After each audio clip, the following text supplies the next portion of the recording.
tenemos muy poquito tiempo porque tengo que todavía la otra clase. Gracias. Entonces vamos, EPIs. Grupo 1.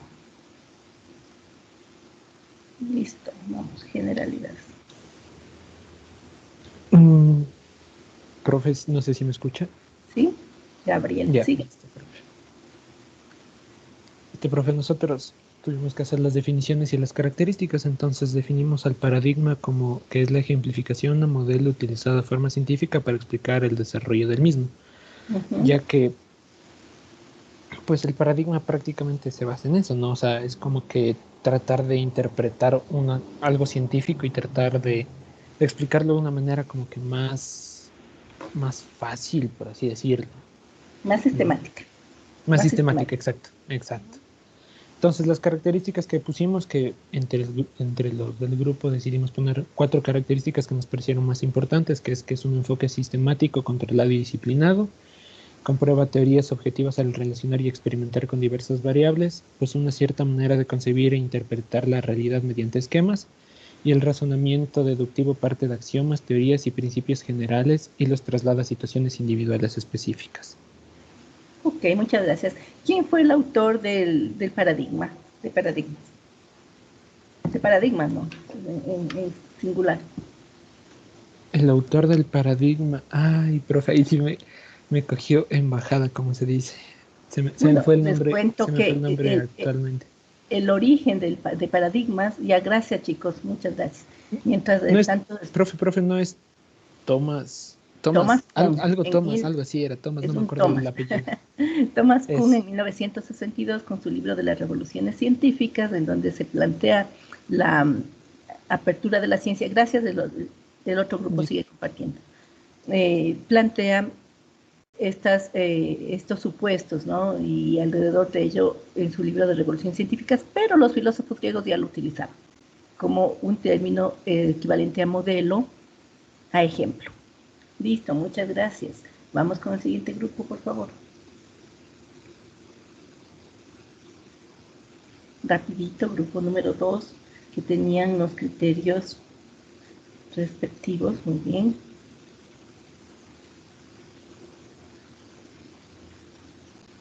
4, 6, 8 personas también son.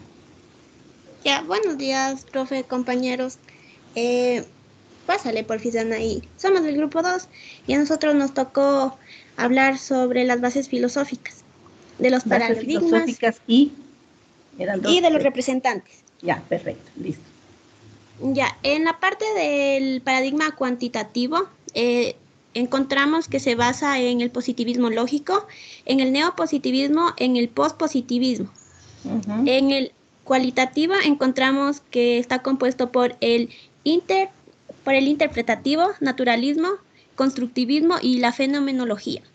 El mixto, bueno, aquí hubo un poco de confusión, por lo que había un mixto y encontramos un social crítico, pero sí, luego encontramos que era similar. Es lo mismo, es el mismo, es el otro nombre nomás. Exacto.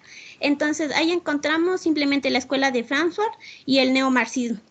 Ok, sí hay algunos autores, pero el enfoque está muy bien, sí. Sigue la Anaís, porfis.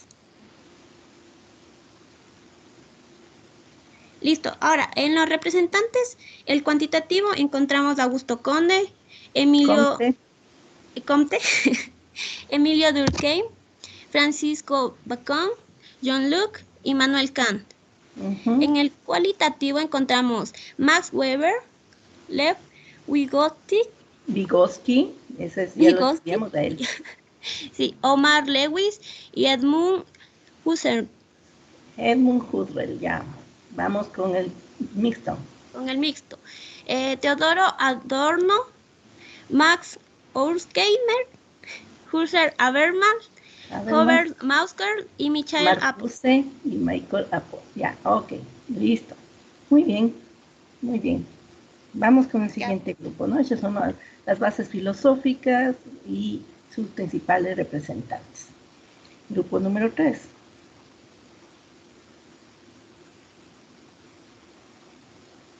Ya le presento, profe.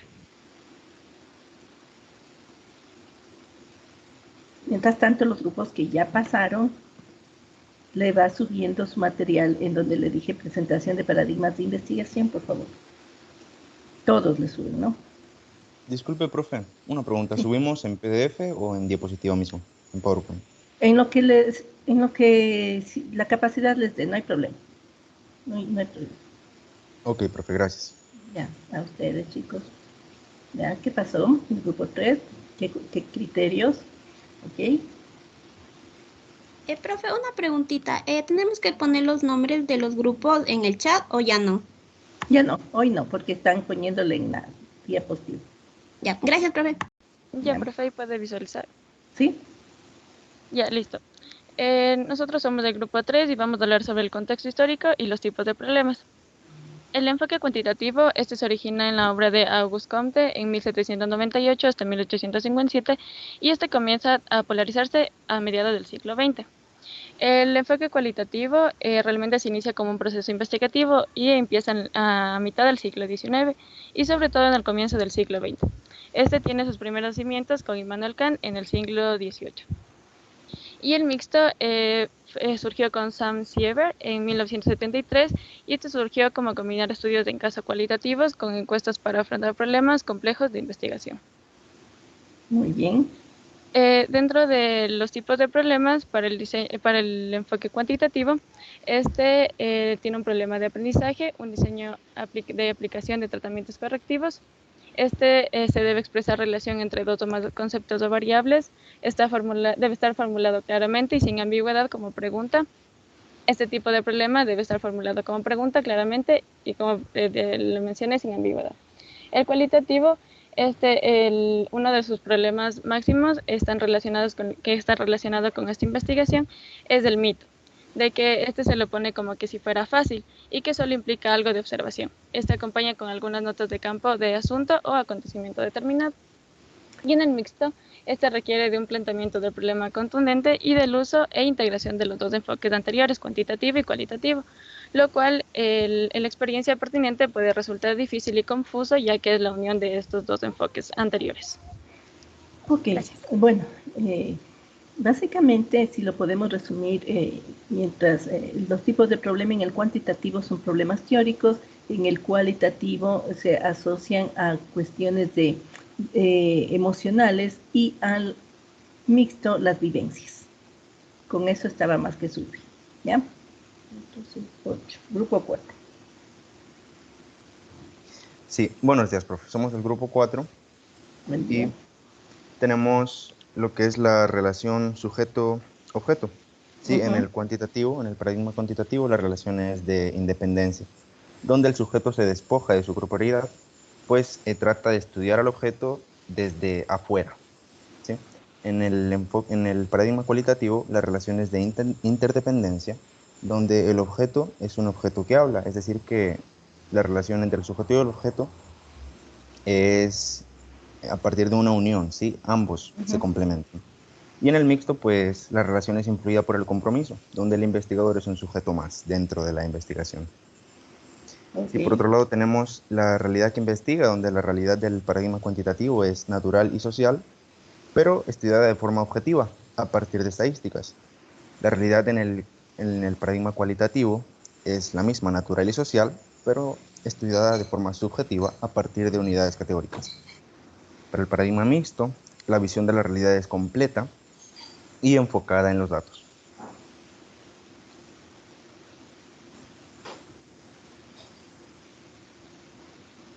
Ok, muy bien. Muy bien. Está completo, como debe ser. Sigamos, por favor. Listo, profe, gracias.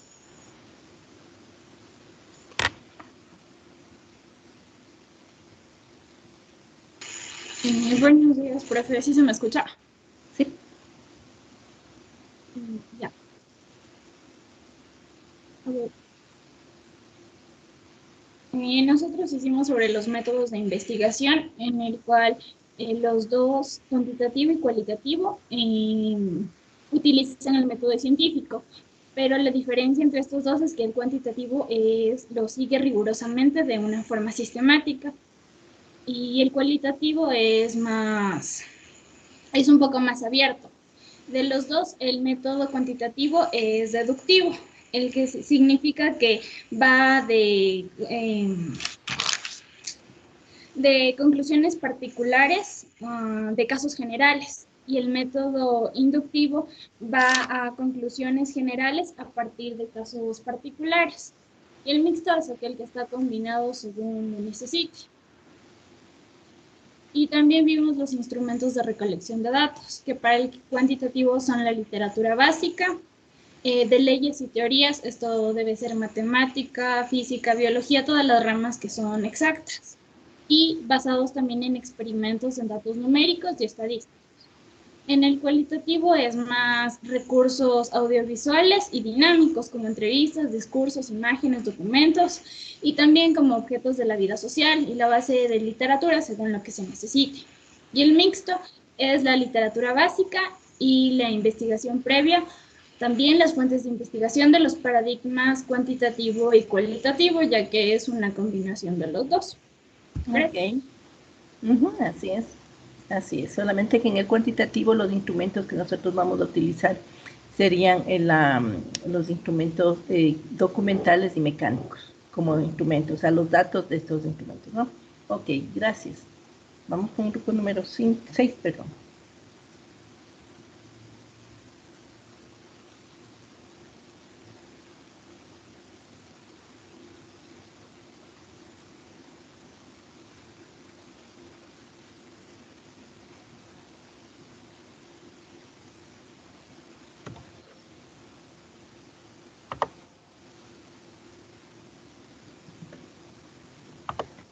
Ahí se puede ver, me confirman, por favor. Sí. Ya.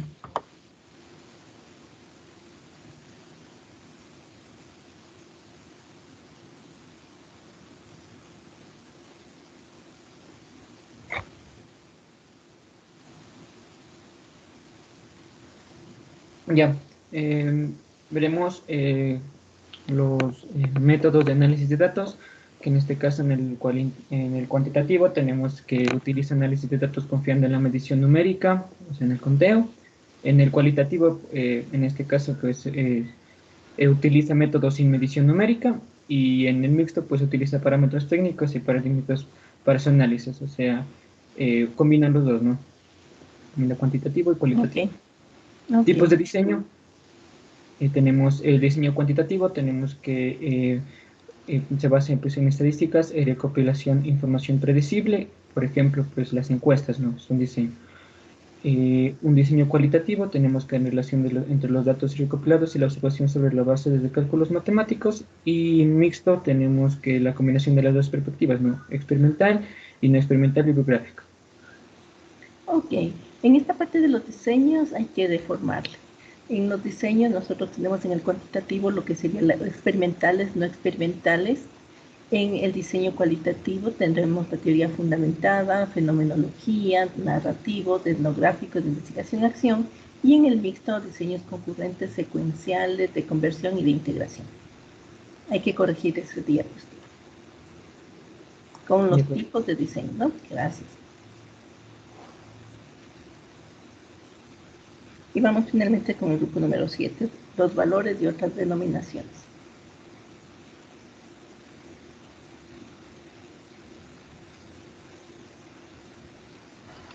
Ya, profe, le presentamos ya. Ok.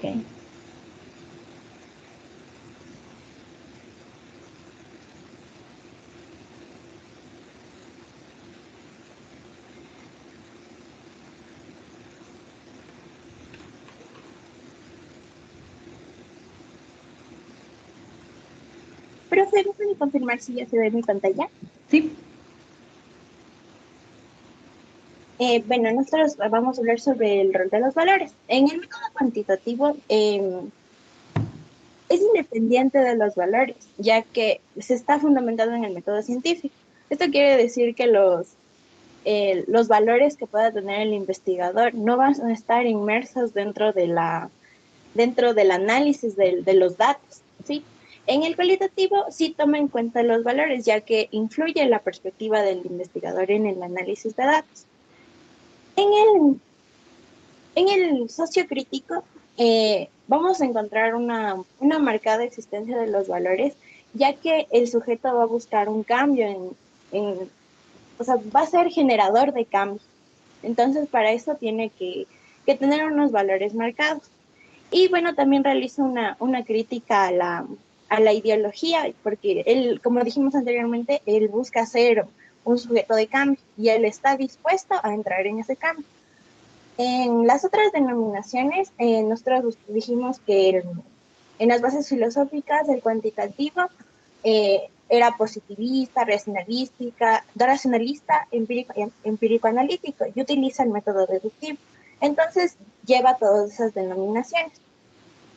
En el cualitativo, pues dijimos que utilizaba el método inductivo, simbólico interpretativo, naturalista humanista y fenomenológico.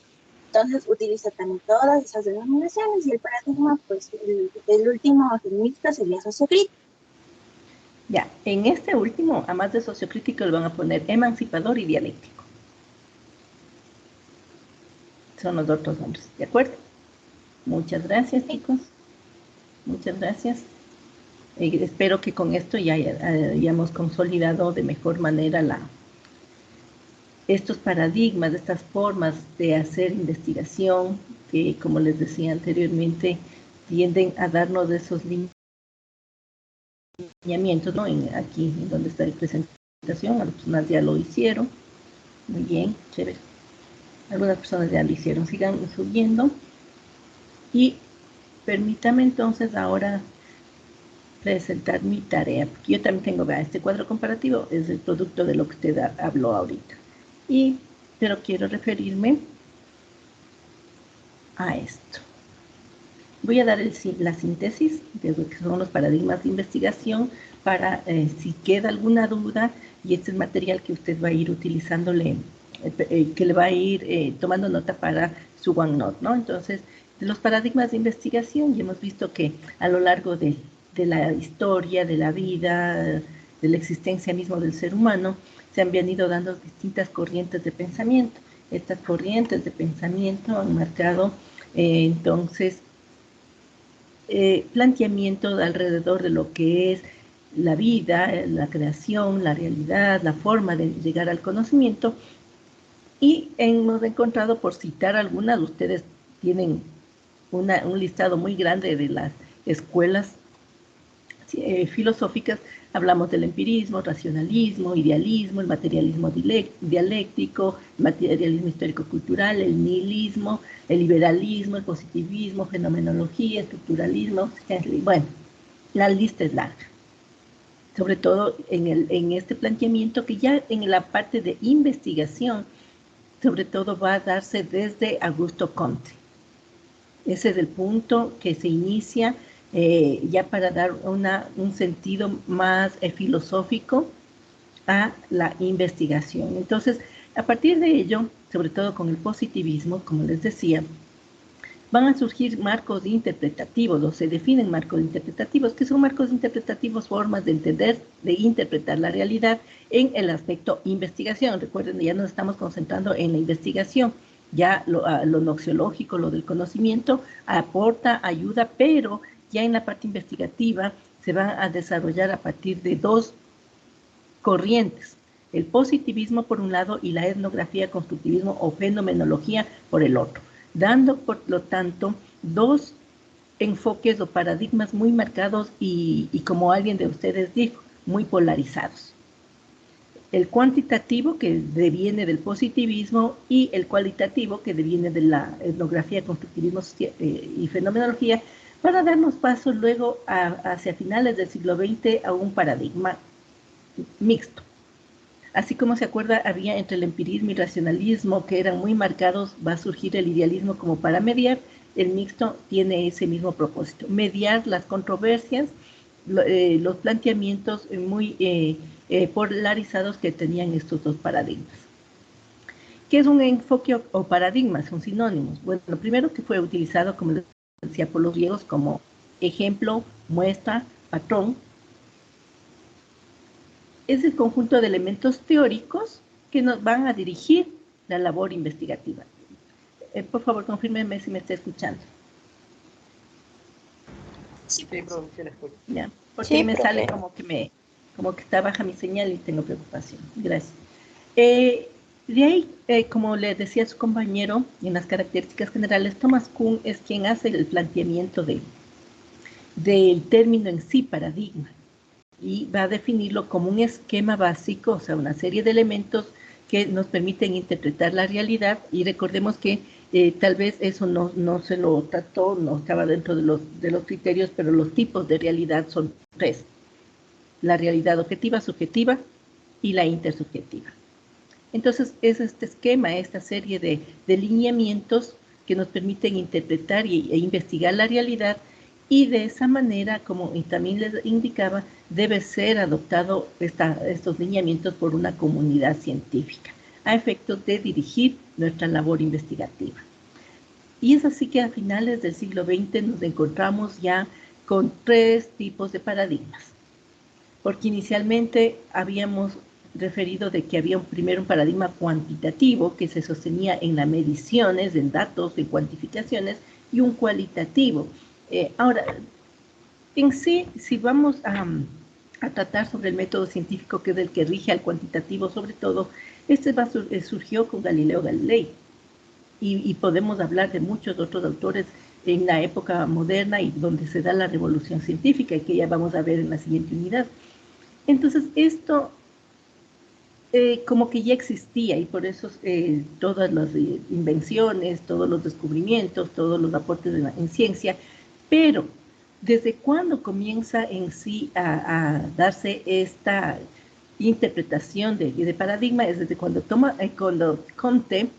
Augusto Comte dice que los problemas sociales, los problemas humanos pueden ser estudiados desde el mismo paradigma o desde la misma forma, el mismo método que se venía realizando en las ciencias naturales. Es decir, quiso trasladar el procedimiento de las ciencias naturales a lo social. Y ahí es cuando surgió la controversia con el cualitativo, porque dice, nosotros no somos objetos únicamente de medición o de laboratorio, porque Augusto Comte decía que existe solamente lo que puede ser medido y verificar. Y se dejaba de lado aquella realidad que no se mide, pero que existe, como el pensamiento, los sentimientos, la conducta, las emociones que se reflejan, o sea, la realidad subjetiva que se expresan a través de las emociones. Entonces, ahí es que hay esta polarización, cuando se busca estudiar lo social con el mismo método que venía dándose en las ciencias naturales. Y a finales del siglo XX, entonces ya teníamos un paradigma científico, experimental, o cuantitativo, positivista, son los nombres adicionales que usted puede ponerle. El paradigma cualitativo, fenomenológico o etnográfico, y un paradigma mixto, sociocrítico, dialéctico, emancipador. En cuanto al cuantitativo, bueno, muy rápidamente, sus características generales que ya nos dijeron aquí: mide fenómenos, utiliza estadística, prueba las hipótesis, y como tiene hipótesis, tiene variables. En cambio, en el cuantitativo no tiene hipótesis, no categorías, y por lo tanto no hay variables, porque no mide, y hace análisis de datos cuantificados a través de la estadística. El proceso es secuencial, es deductivo, analiza la realidad objetiva, y entre los aspectos positivos es que permite la generalización de resultados, el control de las variables, la precisión, la réplica y la predicción. Como podemos ver en el proceso bajo el enfoque cuantitativo, nuestro proceso en sí, valga la redundancia, es lineal, secuencial, no puede suceder la siguiente etapa sin que haya pasado por la anterior. En cambio, si nos referimos al cualitativo, vamos a decir que este enfoque, mientras que el cuantitativo estudiaba una realidad objetiva, porque recuerde que viene de las ciencias naturales, es decir, aquello que puede ser percibido con nuestros sentidos. En cambio, en el cualitativo, la realidad que va a estudiar es la realidad subjetiva, aquella que no puede ser percibido con nuestros sentidos, porque, por ejemplo, la tristeza no tiene peso, no tiene color, no tiene una estructura definida. Entonces, de esta realidad es la que va a estudiar el paradigma cualitativo de la conducta, del comportamiento humano. Por eso va a explorar fenómenos, pero no los fenómenos de la naturaleza, sino los fenómenos del ser humano de forma particular, ¿no? Entonces, y a diferencia sino del cuantitativo, que el fenómeno se le lleva al laboratorio, aquí el estudio se lo realiza en donde ocurre el fenómeno que afecta al grupo humano. Se extraen significados y no se apoya en la estadística. El proceso, también ya lo dijeron, es inductivo, es recurrente, no lineal, y estudia las realidades subjetivas, entre sus aspectos positivos, que es holístico, permite profundizar los significados del comportamiento, por eso hay una riqueza de interpretación y va a contextualizar el fenómeno donde sucede. En el proceso cualitativo, si bien es cierto, nosotros podemos decir que no es desordenado tampoco, sino que nos permite, y su compañera bien nos dijo que es más abierto, es más flexible, guarda un orden, pero nos permite regresar, no es necesario que concluyamos una fase para poder avanzar a otra y luego regresar. Aquí estas son lo que ya ustedes plantearon. Y entramos al paradigma mixto o sociocrítico, un proceso, el propósito, no sé, ¿a alguien le correspondió el propósito o no? Si me hablaron del propósito, debe estar en alguno de los paradigmas, de los grupos, que el propósito de este paradigma es la emancipación y la transformación. Mientras en el cuantitativo es explicar fenómenos, en el cualitativo es interpretar conductas, en el mixto es transformación y emancipación. Para lo cual va a recolectar datos, vincular los datos que tengo cuantitativos medidos y los cualitativos del comportamiento para establecer conclusiones. Por eso vamos a tomar lo mejor de cada una de las investigaciones, tanto cualitativa y cuantitativa, y ahí surge el mixto. No busca reemplazar a los anteriores, sino los complementa. Y esta es la diapositiva que quiero que la tomen muy en consideración, porque ¿qué determina el paradigma? ¿O cómo se determina el paradigma? La realidad objetiva. Es decir, si la realidad que usted va a investigar, tenemos tres realidades: subjetiva, la conducta; objetiva, lo que podemos percibir por nuestros sentidos; e intersubjetiva, que es la combinación de la anterior. Si mi realidad es objetiva, que la puedo tocar, que la puedo percibir, entonces no hay nada que hacer, es cuantitativo. Si mi realidad es subjetiva, es decir, asociada al comportamiento individual, al comportamiento de un grupo de personas que se nos manifiesta a través de las emociones, cualitativo. Pero si yo tengo una realidad que es medida, que es objetiva, pero a su vez es producto del análisis del comportamiento, es decir, una realidad intersubjetiva, no hay nada que hacer, enfoque mixto. Y estos son los diseños según el enfoque, lo que les había indicado hace un momento. En el cuantitativo tengo el experimental y no experimental. Datos que tienen que ser tratados estadísticamente. En el experimental yo puedo tener los preexperimentos, los cuasi-experimentos, los experimentos puros. En el no experimental, es decir, aquellos que no manipulan la variable, tengo los longitudinales y transeccionales. En el cualitativo, yo tengo los estudios fenomenológicos, porque de ahí viene su nombre, los de teoría fundamentada, el diseño etnográfico, los diseños narrativos y de investigación-acción. Y en el mixto yo tengo estudios concurrentes, secuenciales, de conversión y de integración. Estos son los 14 diseños que corresponden. Ahora, dentro de cada uno hay algunas clasificaciones. Por ejemplo, en los concurrentes tengo 4, secuenciales 4, bueno. Pero nosotros, como yo le dije, esto solamente lo vamos a ubicar desde esa perspectiva de entender que cada paradigma tiene una forma de desarrollarse, una metodología, y que en eso hay diseños, o sea, de investigación que corresponden a cada paradigma. Y ya entrando un poquito hasta aquí, si tiene alguna pregunta, por favor, porque eso era producto del cuadrito. Déjeme ver. Como yo les decía, aquí tengo mi conclusión de lo que se trabajó, y mire lo que yo les decía, los supuestos, ¿no? Los tipos de problemas y la realidad investigada son ontológicos. la relación sujeto-objeto es de epistemológico.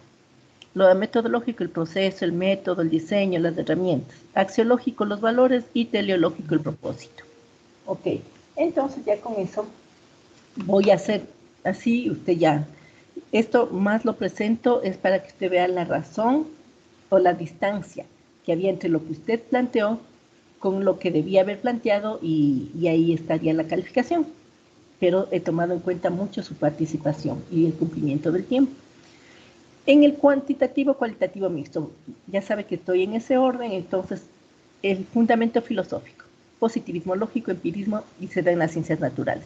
Cualitativo, fenomenología, constructivismo, teoría interpretativa, surge en la antropología social. El mixto surge en la teoría crítica. Representantes, Comte, Durkheim, Popper, el círculo de Viena es clave en el cuantitativo. Chicos, por favor, los que presentaron el tema en el cuantitativo, el círculo de Viena, donde se van a dar estas condiciones que planteaban de que todo tiene que ser verificado. En el cualitativo, Weber, Husserl, Strauss, Dilthey. En el mixto, la Escuela de Frankfurt, Habermas, Adorno, Kurt Lewis. Ya, entonces ya se van dando cuenta, no estuvieron muy alejados. Otras denominaciones, positivista, experimental, científico, empírico, analítico. E interpretativo, simbólico, naturalista. En el mixto, sociocrítico, dialéctico, emancipador. Ahora vamos a los ontológicos, tipo de problemas. El cuantitativo, teóricos. El cualitativo, percepciones y sensaciones de grupos sociales o de negocios. Y en el mixto, vivencias sociales, educativas. ¿Qué realidad investiga? El cuantitativo, objetiva, externa, fragmentable, en el cuantitativo. En el cualitativo, subjetiva, múltiple, holística, divergente, construida. En el mixto, intersubjetiva, construida e histórica. Aquí como se fundamenta en la teoría crítica que se sostiene en el también en los elementos del materialismo histórico, por eso la realidad es histórica, porque viene a narrar desde los antecedentes de cómo ha habido estos cambios sociales. En el supuesto epistemológico, la relación sujeto-objeto, vaya chequeándole al grupo que le tocó. Independencia, neutralidad no se afecta en el sujeto como objeto de investigación. En el cualitativo, independencia se afectan, hay una interrelación, investigación desde dentro y me sirve para conocimiento, se da el conocimiento por interacción social y cultural. Y el mixto, la relación es influida por compromiso, el investigador es un sujeto más. Vamos a los supuestos metodológicos del proceso de investigación. En el cuantitativo, no sé si alguien le dio este tema, secuencia lineal, en el cualitativo recurrente y en el mixto transformador. El método de investigación, ya lo dijeron, hipotético deductivo, inductivo hermenéutico, investigación acción transformadora o acción reflexión. ¿Qué instrumentos? Yo les dije esa parte, tienen que corregirla. Instrumentos mecánicos y documentales, los cuales tienen que ser válidos y fiables. El cualitativo, la de entrevista, de observación, videos, comunicación, aquí no se busca cantidades, sino las participaciones o las percepciones de las personas. Y en el mixto, la comunicación personal y también datos cuantitativos.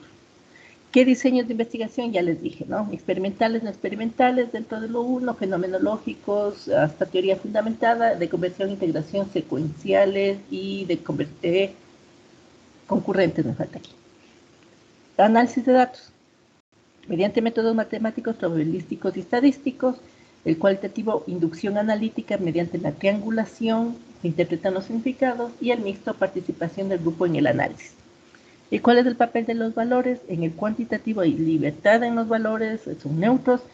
En el cualitativo los valores son dados y explícitos e influyen en el análisis, en la selección del problema.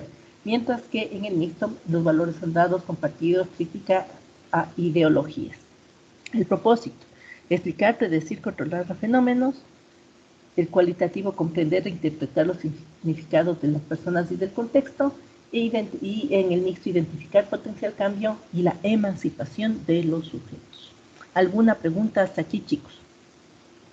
Con eso, ¿considera usted que está bien aclarado el tema de los paradigmas de investigación, de sus características y la comparación entre cada uno de ellos?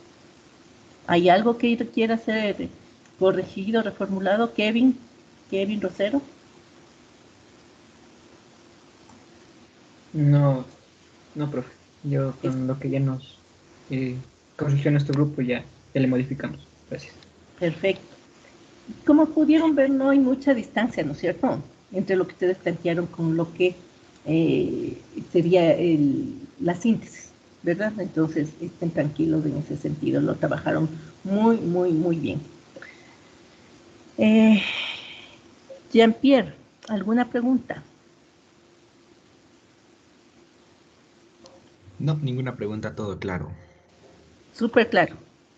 Clarísimo. ¿O me entendiste? Clarísimo, perfecto. Eso, ahí es cuando yo me digo, vale la pena ser maestros, me dicen así. Listo, chicos. ¿Ninguna pregunta, Sergio Andrés Mantilla? Sí, profe. Pero Sí. más es en cuanto a una compañera nuestra. ¿Qué pasa?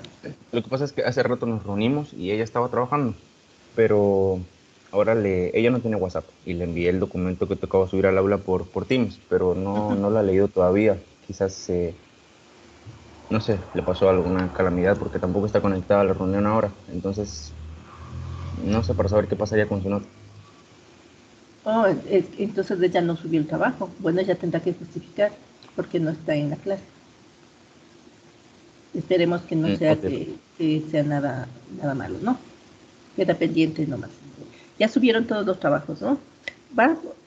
Vamos entonces, déjeme actualizarle.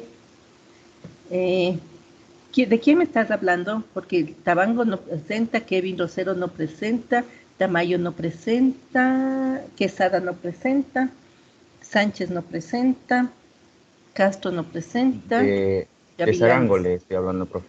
Gavilanes no presenta, Pilataxi no presenta. ¡Wow! Suntaxi, Profe, ya íbamos a subir, solo que es que tuvimos un problema con el documento y por eso nos estamos tardando un poco. ya, pero no se olviden de subir porque usted sabe se queda sin nota. Háganlo, ¿ya? Ya, profe, esperemos. Ya, les espero un ratito. Listo. Entonces, hasta aquí los paradigmas. Ahora, el siguiente elemento que vamos a tratar son los diseños de investigación. No me interesa que usted saque un masterado en este tema, por lo que me voy a quedar voy a darle, ¿qué le digo?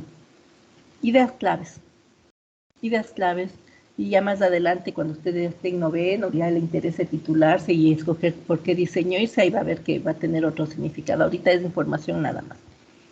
Entonces yo hablaba de que podemos tener en el cuantitativo experimentales y no experimentales, y dentro de ello tengo los experimentos, cuasi experimentos y experimentos puros, y los no experimentales, los transversales, longitudinales.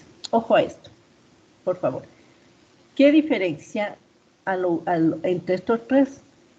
Todos pueden tener una preprueba, es decir, medir antes de aplicar el experimento. Entonces todos tienen preprueba, se interviene y luego tengo la postprueba.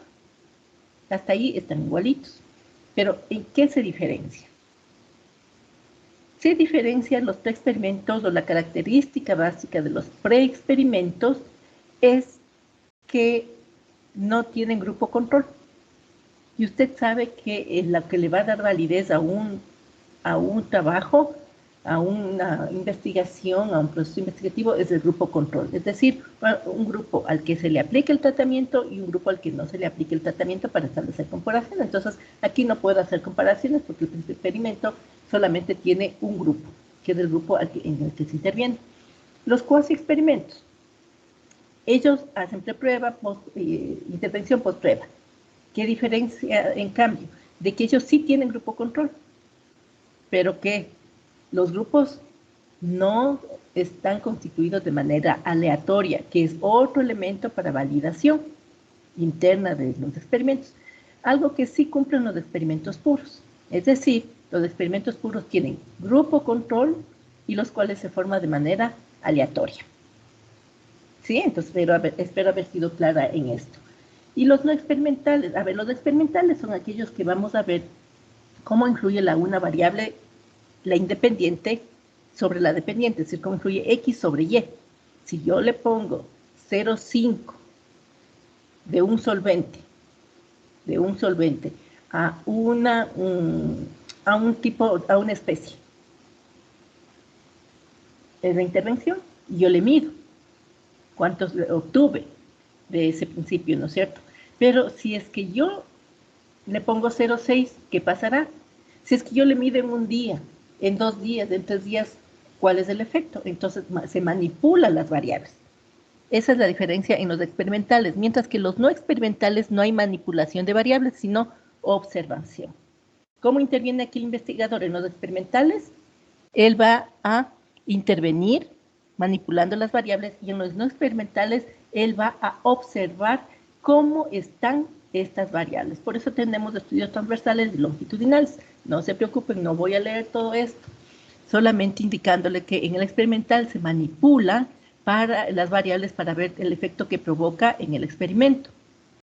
Y en el experimento puro, como yo le decía, hay 2 grupos de comparación, en el cual el uno es grupo control y aleatoriamente estructurado, y el otro es el grupo de intervención. En cambio, en el no experimental no hay manipulación de variables, se interpreta lo que es como está. Y por ello los estudios son transversales y longitudinales. Transversales cuando mido una sola vez la variable. En este momento yo puedo decir, a ver, ¿cuántas personas han desayunado? Y resulta que el 20% ha desayunado, una sola medición. ¿Cuántas personas de aquí se han ido al dentista durante este tiempo de pandemia? Es decir, un solo momento. En cambio, los longitudinales son aquellos que se miden estas situaciones en el tiempo. Pueden ser atrás, por ejemplo, en 2010, 2015, 2020, cuando hacemos la revisión de historias clínicas, o de aquí en adelante. Lo importante es que no es solamente una medición, sino varias mediciones. Y puede ser que estos estudios sean muy largos, muy costosos. De hecho, lo son. Ahora, en la investigación cualitativa, voy a decirle asimismo el tip de cada una de ellas. Voy a empezar por diseños fenomenológicos, aunque están al último en esta diapositiva, pero es para que me entienda el resto en contexto. Profe, disculpe, ¿está compartiendo pantalla? Sí, claro. No se ve nada, profe. Pero díganme, chicos, debe ser desde ese momento que yo les pregunté, porque me salía como que... A ver. Presentar mis diapositivas.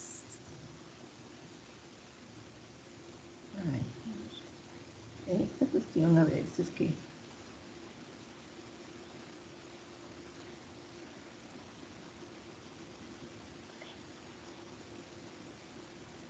Ahí se ve. Sí, profe, ya se ve. Ya, entonces por eso, ya, esto ya lo vimos. Esta clasificación que le dije para experimentos, cuasi experimentos, experimentos puros, transversales, longitudinales. Y esto que les resumí también, que el uno hay manipulación, el otro hay solamente observación. Aquí hay grupo control, que son los aleatorios, y el otro que es de la experimentación. Lo transversal, un solo momento, y lo longitudinal en varios momentos. Y los diseños de investigación cualitativa, el diseño fenomenológico. ¿Qué pasa? Mire, que lo cualitativo es comportamiento de las personas, realidad que no se ve, sino que se manifiesta por las emociones. ¿Cuándo hago yo un estudio fenomenológico? Voy a ir con la aplicación. Yo quiero revisar, investigar, indagar sobre cómo se sienten las personas. Van a decir, todos van a decir, claro, qué mal, profe, con efectos de un aborto.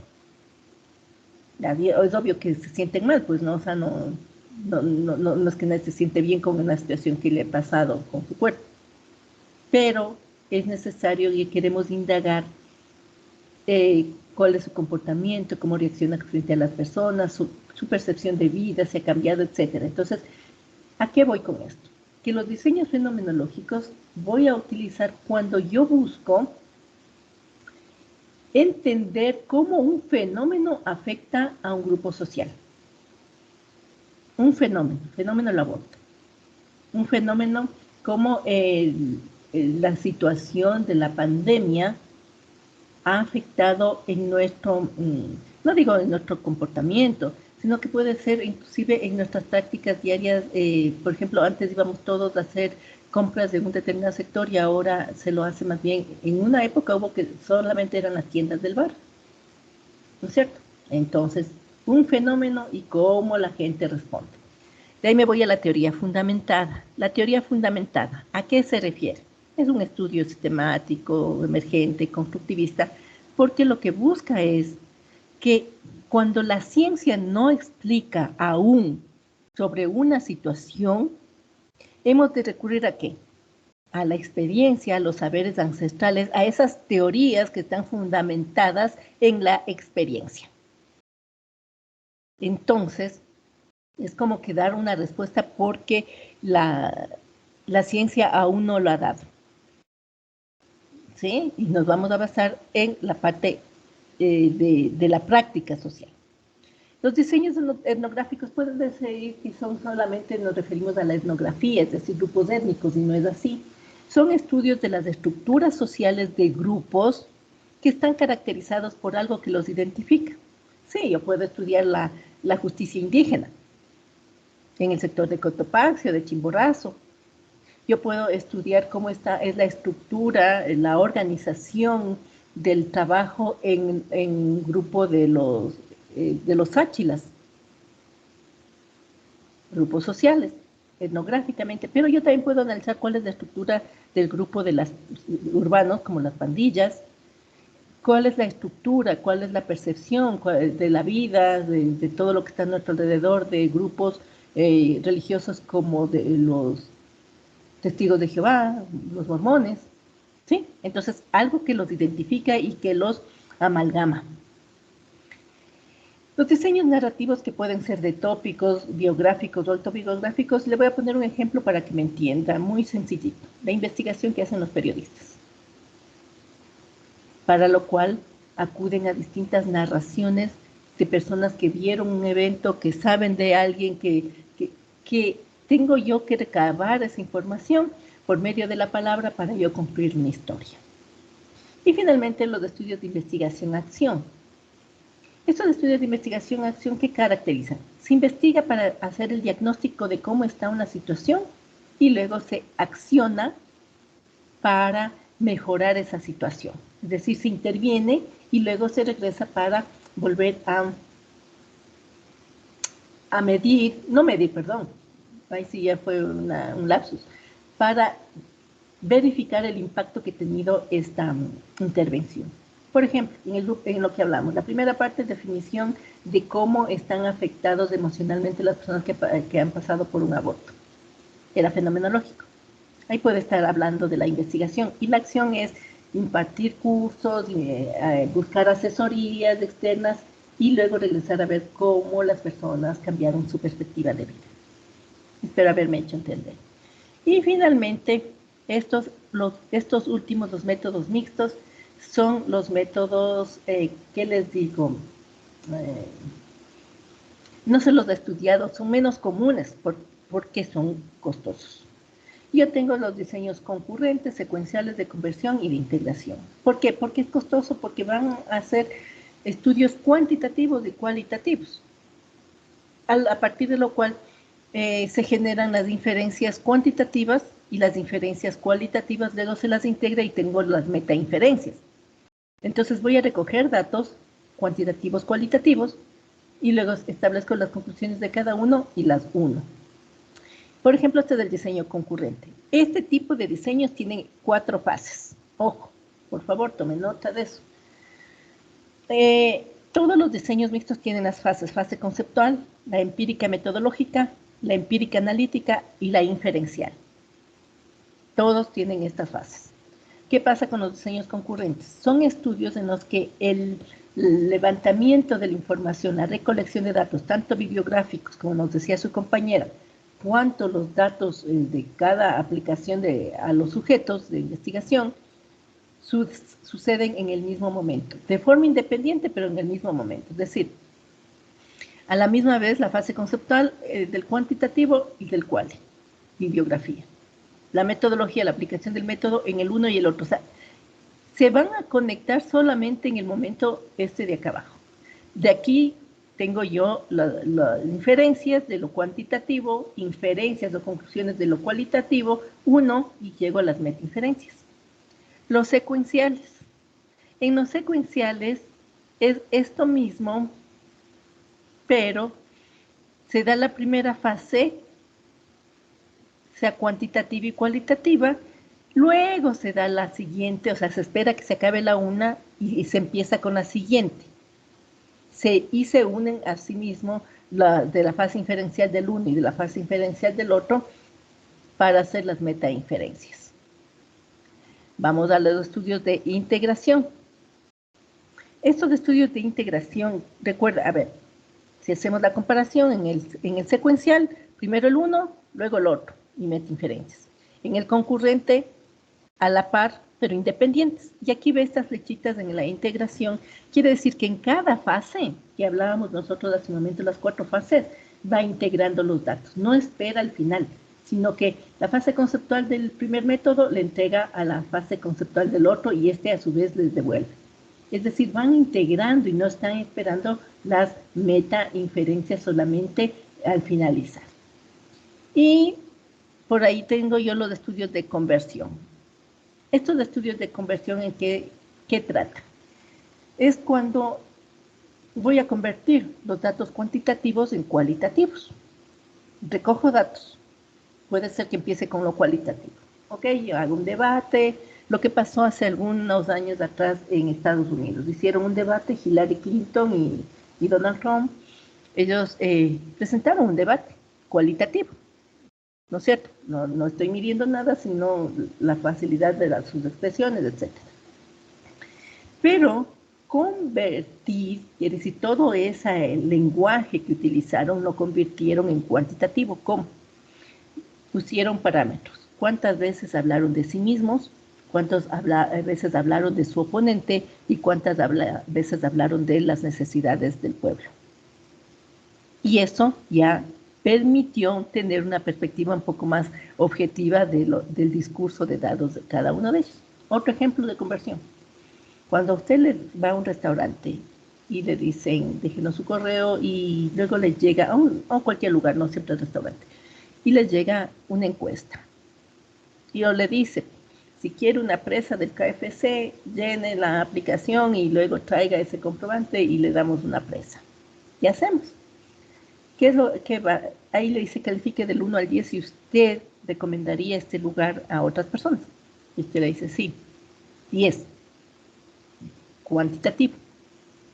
Y enseguida que marque el 10, le manda a una pantalla en donde dice qué aspectos mejoraría. Y usted le pone esto, ya se volvió cualitativo porque están tomándole su información desde su perspectiva o punto de vista. ¿De acuerdo? Con eso doy por cerrado este tema de los paradigmas y los diseños. ¿Alguna pregunta, por favor?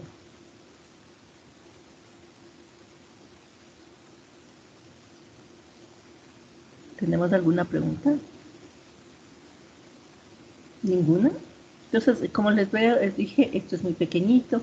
Y ya centrándonos en el método científico, ¿qué es lo que va usted a hacer? Usted va a buscar artículos. ¿Quién sabe cuáles son las bases del método científico? Grace Díaz, dime las bases del método científico. Por favor. Bases del método científico. O los pasos que se siguen en el método científico. Eso es tarea de todos los días de ustedes. Su profesión es esta. Primero podría ser buscar el tema que vamos a ser investigado. Bueno, ya, vamos. Luego realizar la investigación. Pasos del método científico. No de la formulación de la hipótesis. Perfecto, por ahí. Formulación del problema es lo primerito, ¿no es cierto? Algo que nos llama la atención, algo que vemos. Luego, formulación de la hipótesis. De ahí, ¿qué sigues tú?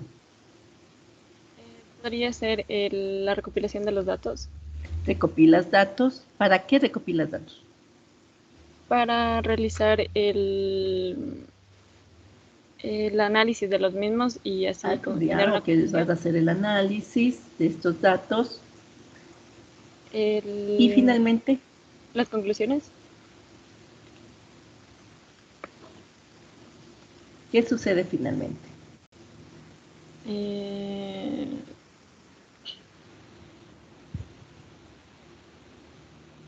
Ahí te pongo la ayuda.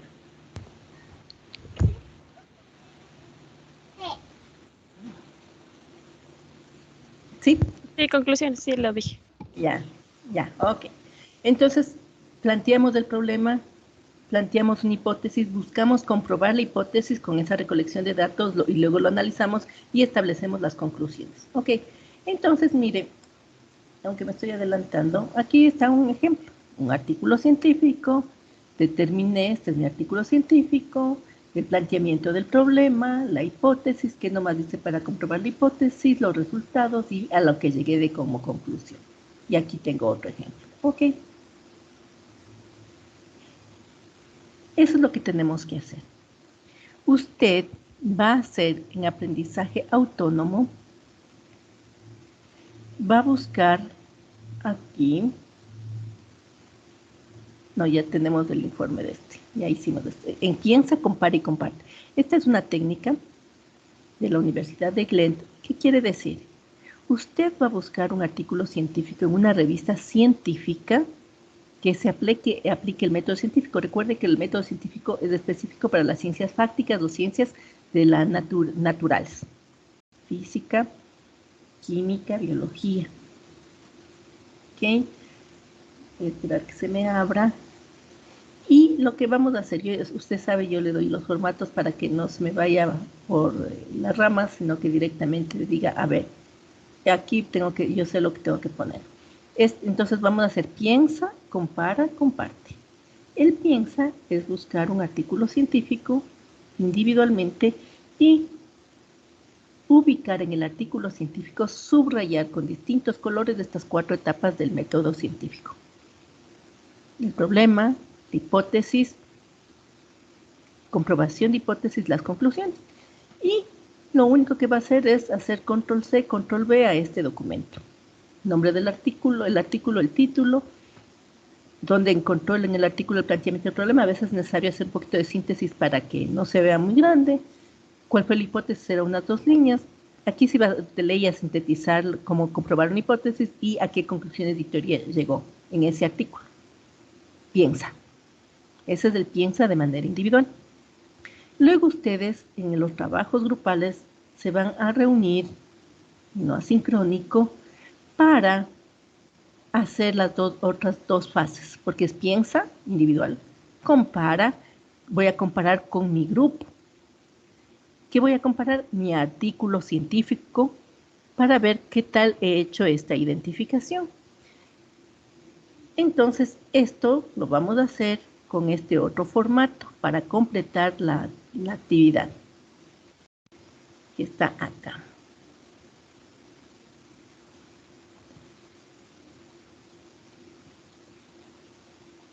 Y aquí está el formatito. Con este formato vamos a hacer la comparación, nos vamos a reunir y decir, a ver, indícame de dónde conseguiste, cuál es el título, y usted va a comparar, dice, no, en cambio yo hice este otro porque me pareció más interesante, hicieron eso. O sea, van a comparar sus trabajos. Para esta matriz vamos a poner los nombres, los integrantes. En el piensa ya no vamos a copiar pues todos, sino solamente vamos a poner el título porque su amigo ya hizo el piensa. Y aquí en el compara vamos a calificar, a evaluar qué tan bien identificó el planteamiento del problema, claridad en el planteamiento de la hipótesis, o sea, que se articule. 5, 5, 5, y aquí me pone el total. Y de estos, creo que ustedes son 8, ahí podemos crearle, ¿no es cierto?, unas columnas más. Y de estos 8 que usted, y que me puso aquí los títulos, de estos 8 va a escoger el que mejor se identifiquen los pasos del método científico para compartirlos en la próxima sesión sincrónica. Es decir, de hoy en 8.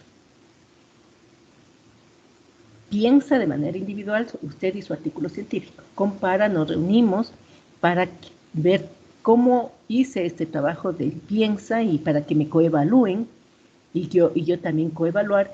Y él comparte, decimos cuál es el mejor y por ejemplo, que resulta que es de la persona 1, el mejor artículo, entonces ese le vamos a poner lo que su amiga, compañero tiene en el piensa, pero usted le va a redactar, le va a verificar que esté bien redactado, que sea entendible y que no sea muy extenso. Recuerde que ya no queremos extensiones, sino concreciones. Y también con eso tenemos el comparte. El piensa tiene que hacerlo, o sea, individual y luego asincrónico y luego sincrónico. Esa es la forma como vamos a trabajar. ¿Alguna duda?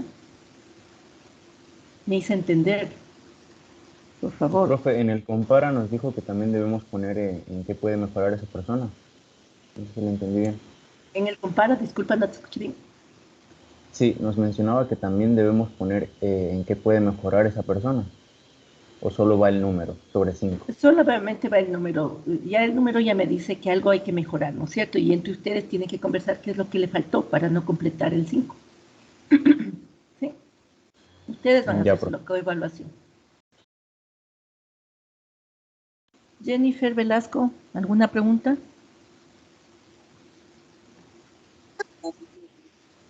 ¿Sí está claro? Me encanta trabajar con ustedes porque le toman a la primera. Listo, chicos. Entonces quedamos así. Nos vemos la próxima semana con sus artículos científicos en esta asociación con las etapas del método científico. Muchas gracias por su colaboración. Gracias por su trabajo. Nos hemos esforzado. Pero la otra semana solamente tenemos eso, la presentación, la síntesis del método científico, y la siguiente semana ya el control de lectura y la evaluación, y se acaba la unidad número 3. La unidad número 4 son 2 semanitas, hemos acabado la asignatura. Un buen día, que la pasen bien, y cualquier duda ya sabe con su compañera Steffi, que la pobre le tengo a veces en apuros, pero así mismo nos toca, ¿no? Pasen bien, chicos, un buen día. Muchas gracias, profe. Hasta luego. A ustedes.